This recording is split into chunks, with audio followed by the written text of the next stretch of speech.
Hello and welcome back to the channel, welcome back to the RDA. I hope you are doing well. Ole Gunnar Solskjaer has been at Manchester United manager for 2 years. It is the anniversary of the Norwegian boss taking over Manchester United. Now, obviously you guys know my thoughts on Ole Gunnar Solskjaer if you watch the channel regularly, so I'm not going to get too deep into the whole debate. You know, he is the Manchester United manager at the end of the day, and contrary to popular belief, I do want him to do well at the club. So what do I think of his tenure from an objective point of view in the last 2 years? I think it's actually been a good 2 years for Ole Gunnar Solskjaer. I really, really do.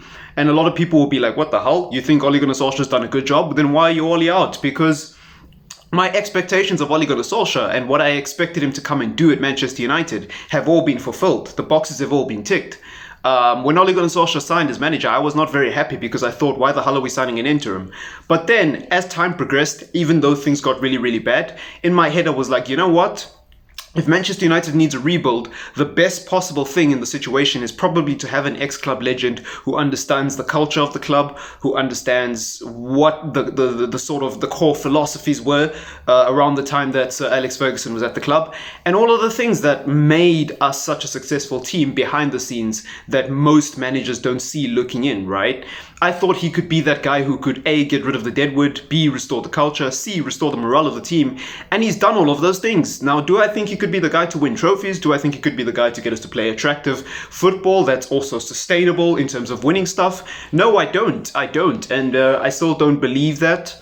I really, really don't. So, there's a lot of positives to draw from Ole Gunnar Solskjaer's time, and I think a lot of people who hear the words Ole out, or I think Ole's done, or I think Ole should move on, they always automatically assume you're one of those fans who think Ole has no tactics, or Ole's a clown, or Ole the PE teacher, and the reality of the situation is it couldn't be further from the truth. I think Ole Gunnar Solskjaer is a good manager, but Manchester United need more than just a good manager. Manchester United need a great manager because we have a crap board, and so that's why I'm Ole out. I don't think Ole is a great manager. In fact, I question whether or not he's a good manager as well, because he doesn't even do the tactics at Manchester United. He's not involved with the tactics at Manchester United by his own admission. So what does he actually bring to the team besides being a motivator? You need to be more than just a motivator to be a good manager in the Premier League, unfortunately. And albeit he's second in the league, but we'll just have to see how long that lasts. And what makes me laugh about most of the Ole inners I listen to is like, they say there will be Ole in as long as it's continual progress, right? So this season they said trophies don't matter. Last season they said trophies don't matter. Next season they'll probably say the Europa League, FA Cup and Carabao Cup don't matter. The only thing that matters is Champions Leagues and Premier Leagues. Well, we're second in the league, so unless we win the Premier League, we're not making progress in the league. And unless we win the Champions League, we're not making progress in that either, because we'll probably end up getting knocked out. So I'm very interested to see what these Ole inners say next season when we're fighting for top 4 again. A lot of them will probably still be Ole in and be like, oh, he made top 4, it's good enough, because that's what they're doing this time around. And I think 2 years is a pivotal point in any manager's part at Manchester United, actually in the Premier League, not just at Manchester United, sorry. I think 2 years is the point in your career as a manager where you should be well into your what's the word I'm looking for? You should have a significant amount of progress that you have shown. 2 years should be the point where people know exactly how your team plays. They know exactly what your team is about. They know exactly whether or not there's mentality issues or whether there's a continual sign of progress.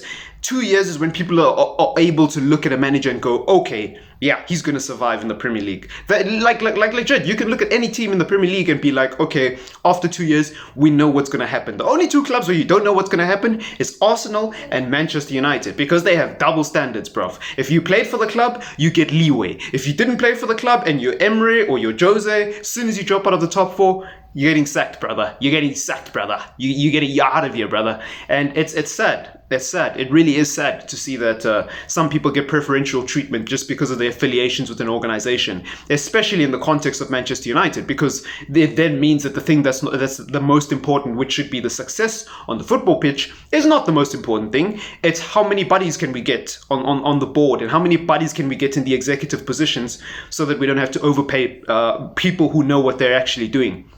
You know, Nicky Butt left the club a few days ago, and a lot of people are like, "Oh my God, why are United fans making such news out of this Nicky Butt thing? Why are we being so negative?" Because when you look at the reasons that Nicky Butt left, it's actually quite worrying. I'm not a fan of Nicky Butt. I don't think Nicky Butt should have been the director of football. I don't think Nicky Butt should have been the technical director. I don't think Nicky Butt should even have been an assistant manager at Manchester United. However, when he's leaving because of things that are happening at the club for the same reasons that you and I are upset, it makes me wonder. It makes me wonder. And I'm not the first person to say this. Mark Goldbridge, I was watching his show the other day, and he was going on about this as well. And it got me thinking, like, yeah, like, this is the first, United YouTuber, and I'm sure there's many out there who've spoken about it, but from the ones I watch, he's the first United YouTuber to actually talk about the Nicky Butt thing, like, properly, like, actually dive deep.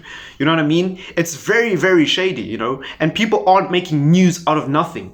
Like, anybody who knows anything about Manchester United knows that it's a poorly run club and there's a lot of internal turmoil. And when people like Nicky Butt are leaving, people who are red through and through, people who the top Reds love, are leaving the club because of certain reasons, you know that there's something going on. So that's worrying for me. But, all the Oleaners will bury their heads in the sand like an ostrich and completely ignore all these negative signs and assume that everything is going well. They think we're actually going to have a good summer. Wow.